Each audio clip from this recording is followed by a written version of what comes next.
9h19, merci d'être avec nous ce matin pour Comment réconcilier la France, le livre posthume de Jean Daniel avec Benoît Canabus. Et ce matin, pour en parler, Sarah Daniel, journaliste, grand reporter de guerre, spécialiste de l'international, le magazine l'Obs, et Benoît Canabus qui est avec là. Bonjour à tous les deux, ancien chercheur de Fonds national belge à la recherche scientifique, professeur de philosophie et bien sûr co-auteur de ce livre posthume de Jean Daniel, voilà, et fondateur de l'Obs, pour ceux qui ne le sauraient pas. Oui, alors livre posthume, il faut expliquer un petit peu avant de voir en fait le fond de ce livre.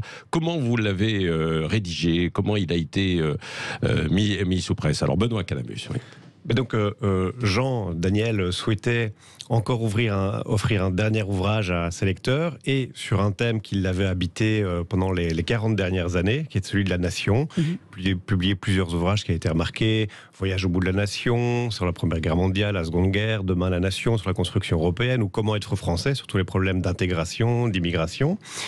Et il voulait resynthétiser et offrir aussi une vision qu'il avait constituée au fur et à mesure sur l'histoire de France. Il a fréquenté des grands historiens, Pierre Nora qui est toujours vivant, mais aussi François Furet et cette génération-là. Et sa construction lui-même. Et sa construction lui-même, au fur et à mesure de ses lectures et de ses réflexions. Donc on a travaillé sur ce projet ensemble, sur le plan, et puis hélas, il est décédé avant que le travail soit fini. Mais comme tout était tracé, on a décidé avec Sarah, avec Michel, son épouse, mais de prolonger le travail et de l'aboutir. Oui, alors c'est un livre qui mêle à la fois beaucoup de souvenirs, d'anecdotes, avec tout ce qu'il a vécu, que ce soit avec les politiques ici, et pas que les politiques, mais en France bien sûr, et puis aussi à l'étranger, parce que c'était pour le coup une personnalité international. D'ailleurs, il vous a passé, entre guillemets, ce virus, Sarah Daniel. Oui, absolument. Mais oui, quelqu'un qui a vécu 100 ans, c'est toujours intéressant. Si vous voulez, c'est une histoire de France, mais vécue à la première personne, et sur 100 ans, qui est donc le temps qu'il a vécu. Et en effet, c'est un homme qui a traversé la guerre, la colonisation. Le fameux vivre ensemble, en plus, quoi. Lui, il a connu, en fait, tout ça, quoi. Absolument. Parce qu'aujourd'hui, on le remet en cause, ou en tout cas, il est remis en cause dans les faits. Oui, c'est ça. Et puis, il avait cette conception de la nation qui est très propre aussi à ceux qui venaient d'Algérie. Et il a vu aussi tous les débuts de la décolonisation, et aussi des rapports compliqués qu'on pouvait entretenir avec l'islam. Il a été favorisé par le décret Crémieux, c'est comme ça qu'il est devenu français. Il y avait à ce moment-là une appétence pour le fait d'être français, une volonté d'adhérer à la nation, et un peu une incompréhension presque pour quand on est trop en train de s'excuser soi-même d'être français. Dans le discours actuel, dans ce qui se passe effectivement actuellement en France, et pas seulement, quoi. C'est ça, Benoît Canabus, quoi, sur le décolonialisme et tout ce mouvement. Oui, bien sûr. Et à ce niveau-là, une grande partie du livre, il passe à expliquer un de ses plus grands regrets, qui est que la France, principalement quand elle est devenue une république, avait des mécanismes intégrateurs très forts pour les étrangers. En fait, les étrangers ont toujours fait la France, en tout cas depuis la Révolution. Mais il y avait l'intégration par l'école, par les syndicats, même par l'Église catholique, par l'armée, et tous ces mécanismes qui brassaient les populations et en faisaient dans un creuset fabriquer des Français avec les étrangers, mais se sont progressivement dissous. Et en même temps que ces mécanismes disparaissaient, il y a eu l'arrivée d'une immigration de plus en plus massive à partir de 1972-75. Mais qui ne correspondait plus aux besoins économiques. Et qui ne correspondait plus nécessairement aux besoins économiques. En France. Et elle était en plus pas d'origine européenne comme on l'avait eu précédemment avec les Polonais, les Italiens, les Espagnols, les Portugais. Et donc il y avait une différence culturelle plus forte. Donc non seulement elle était massive, mais il n'y avait plus les mécanismes intégrateurs. Et ce qui fait qu'à ce moment-là, il était très difficile avec les nouveaux arrivants de faire des citoyens français. Est-ce que c'est la fin de la nation, justement, Sarah Daniel ? Non, enfin, en tout cas, justement, lui, c'est pas ce qu'il préconisait. Il essayait justement de sauvegarder la nation et qu'on la réconcilie. Mais il faut retrouver dans une société multiculturelle une façon de vivre ensemble. Et c'est là qu'il fait un certain nombre de préconisations. Mais ce qui avait d'intéressant, c'est que depuis très très longtemps, il avait repéré tous les problèmes que ça pourrait poser. Et c'est justement, il a notamment une discussion avec Mitterrand sur ce sujet-là. Et Mitterrand lui dit, mais vous qui ne cessez de me parler, alors il disait ça de manière un peu brutale, mais vous qui cessez arrêtez de me parler de vos Arabes, que vous êtes préoccupés par leur sort, vous ne parlez que d'eux et tout ça. Et là, vous, quand ils arrivent en France, vous avez plus de précautions et vous voulez plus qu'ils soient intégrés et voilà. Mais donc cette discussion est très amusante entre eux. Mais oui, c'était donc une préoccupation qu'il avait parce que justement, il voulait sauvegarder la France. Est-ce que vous avez l'impression que c'était une préoccupation que lui avait, mais il travaillait donc à Nouvel Obs, hein, bien sûr, qu'il a dirigé, qui était quand même fondamentalement de gauche. Et aujourd'hui, au sein de la gauche, il y a un certain clivage. C'est même en fait certain. Il l'a vu et à travers en fait quelques chapitres, on le voit. Hein, donc cette petite scission qu'il peut y avoir. Comment ça va être perçu justement par une partie de la gauche en fait ce livre posthume. Mais mon père, Sarah Daniel, ouais. Mon père a toujours réussi à avoir une pensée complexe oui. et à pouvoir penser aussi contre son camp. Maintenant, je pense que c'était fondamentalement un homme de gauche et on peut tout à fait, c'est ce qu'il décrit dans ce livre, Totalement. on peut tout à fait être de gauche et vouloir et avoir une haute opinion de la nation. Et justement, c'est ce qu'il dit. J'en voudrais toujours à ma famille, enfin à la gauche, d'avoir laissé la nation aux nationalistes, l'immigration aux xénophobes. Il y a une manière d'être de gauche et de vouloir consolider la nation. C'est très important. Alors après, évidemment, je pense que ce journal était quand même très très particulier parce que il y avait un peu de toutes les gauches et on arrivait à dialoguer. Je veux dire, il y avait aussi ce qu'on pourrait appeler maintenant de la gauche, je ne sais pas si c'est décolonial, mais enfin, voilà, ça existait encore. Déjà, ça allait d'une gauche progressiste et qui se rapprocherait un peu de la droite à une gauche, effectivement, plus radicale, quoi. Voilà, mais il n'y avait pas d'anathème. Enfin, il y avait des discussions très vives entre les gens. Hein. Il paraît quand même, les conférences de rédaction à l'heure. Bien sûr, avec mon père qui représentait peut-être ce que les gens considéraient comme la gauche centriste ou la gauche social-démocrate. Mais donc il y avait des discussions qui animaient. Mais en même temps, les gens s'écoutaient et on pouvait parler. Il n'y avait pas d'anathème, il n'y avait pas d'ostracisme et on n'était pas décrété du Front National parce qu'on avait une opinion différente. Enfin, c'est un peu ça qu'on regrette aujourd'hui. Oui, Benoît Canabus. En tout cas, dans ce livre, je pense qu'il arrive aussi à point parce qu'il rappelle justement comment la gauche a changé. Parce que lui, dans ce livre, il rappelle sa fidélité dévote à Jaurès, à Blum, même à Mendes France, et il montre que la gauche était attachée à la nation. Il y a ces phrases incroyables de Jaurès, par exemple, qui rappellent un peu d'internationalisme éloigne de la nation, beaucoup y ramènent, ou, celle-ci qui est encore plus belle, les pauvres n'ont que leur patrie.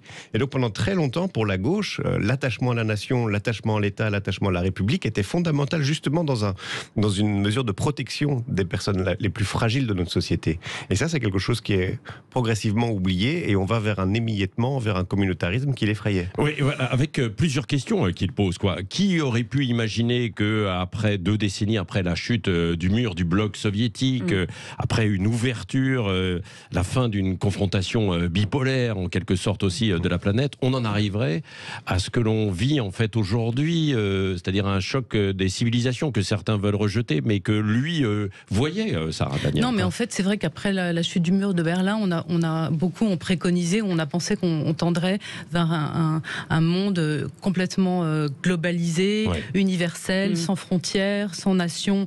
Et en fait, pas du tout. On s'est aperçu justement que même le délitement parfois de certaines nations a amené à un régionalisme justement, et voilà. Et c'est le livre de Simone Veil, l'enracinement. Enfin, je veux dire, c'est le fait que une des principales données de l'être humain, c'est une volonté de s'enraciner, d'avoir de la culture, et la chose pour laquelle on s'est battu pendant des années, justement pour que les peuples obtiennent des nations, et voilà, et la France aussi a ces préoccupations-là. Je rebondis aussi, puisqu'il disait la France se dissolvait un peu dans l'Europe, donc elle perdait un peu de sa saveur, donc il dit la France c'était ma patrie, et l'Europe mon avenir. Donc déjà, il sentait déjà que peut-être que la France perdait de sa saveur, que l'État français, en tout cas, qu'il aimait de la France.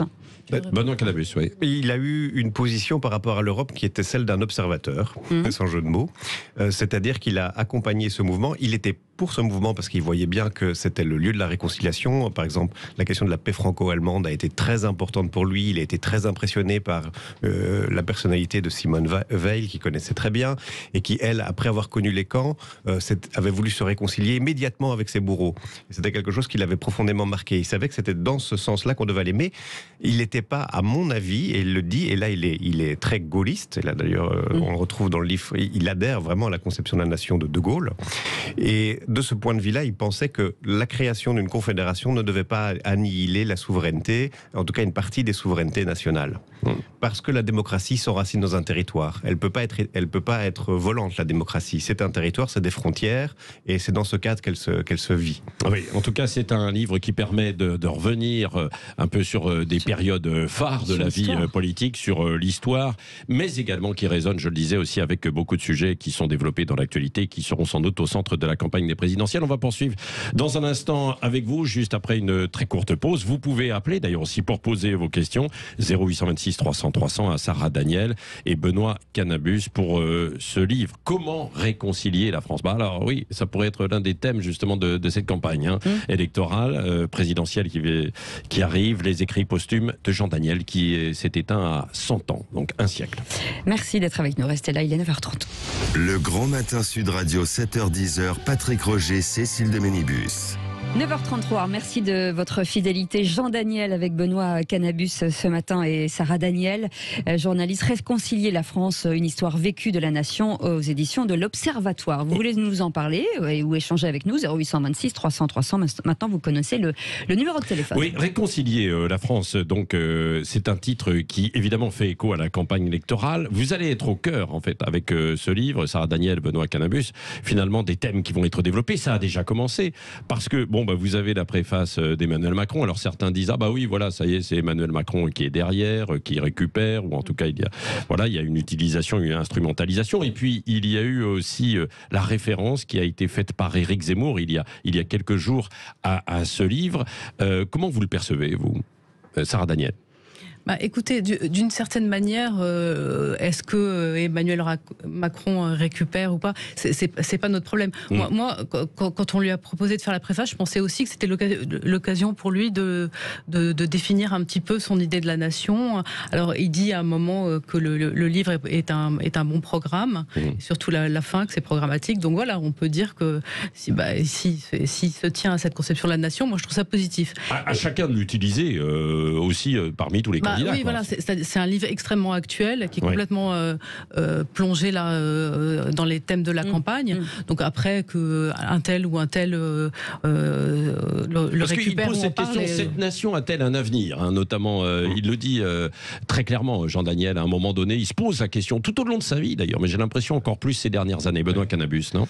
Oui, et ce qui l'intéressait chez Emmanuel Macron, dont il a vécu le début du quinquennat, c'est que Macron d'abord se disait dans le Parti socialiste dans une filiation avec Rocard, et ça on sait la proximité que Jean Daniel a eu avec Michel Rocard, mais aussi qui s'est positionné dès le début de la campagne dans une volonté justement de réconciliation des histoires de gauche et des histoires de droite, ce qui est une longue tradition en France depuis la Révolution, mais qui a souvent été un échec. Mais il y a eu les premières tentatives avec Mirabeau, Benjamin Constant, et dans cette lignée-là, ça l'intéressait de voir comment il était possible que quelqu'un reprenne des valeurs qui viennent de gauche, mais aussi des enracinements de droite.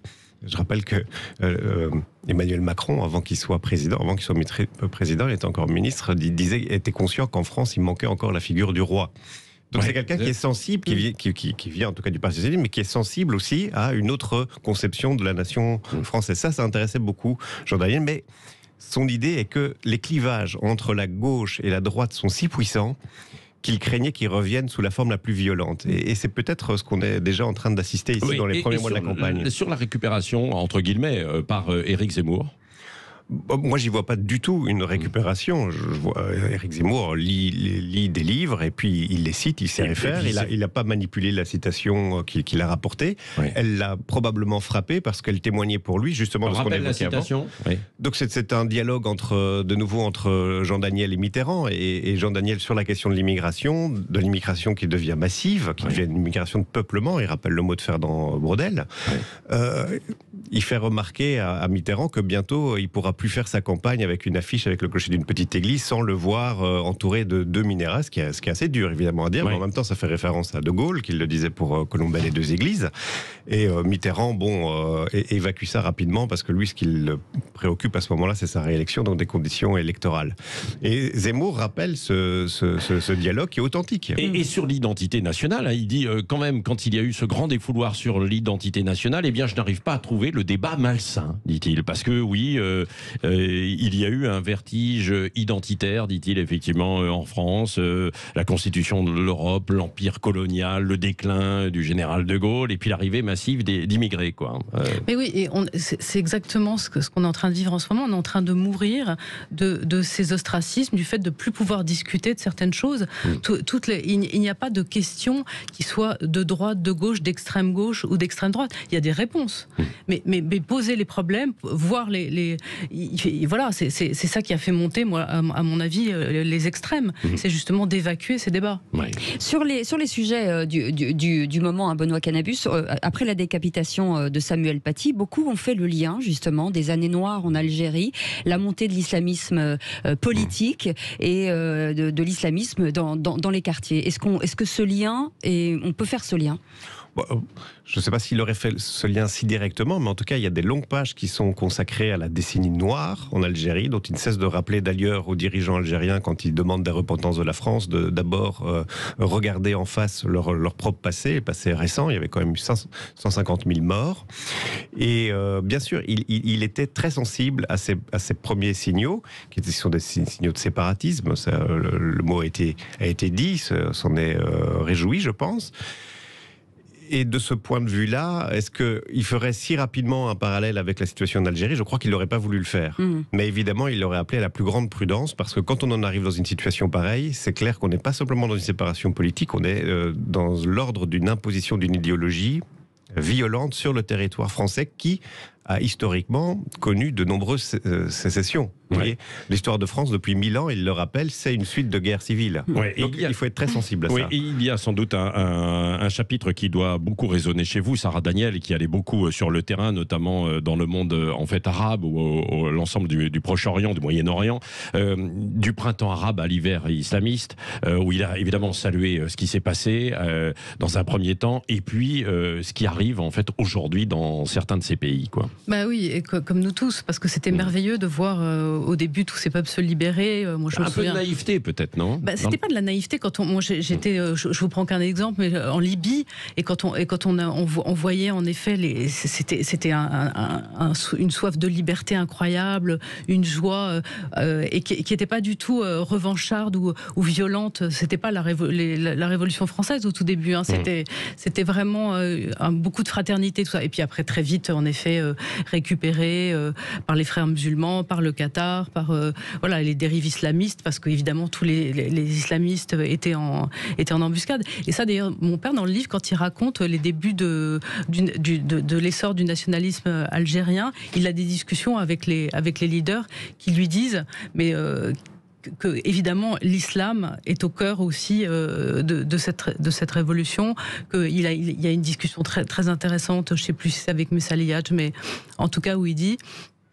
Ils sont dans un avion et mon père demande mais alors est-ce qu'il y aura une place pour les non musulmans dans ce pays, et comme il est très proche d'eux, ils veulent pas lui mentir et ils lui disent bah non, parce que finalement le cœur de cette nation émergente, c'est l'islam. Oui. Et vous connaissez parfaitement bien, vous étiez il y a encore quelques semaines en Afghanistan, quoi. Oui.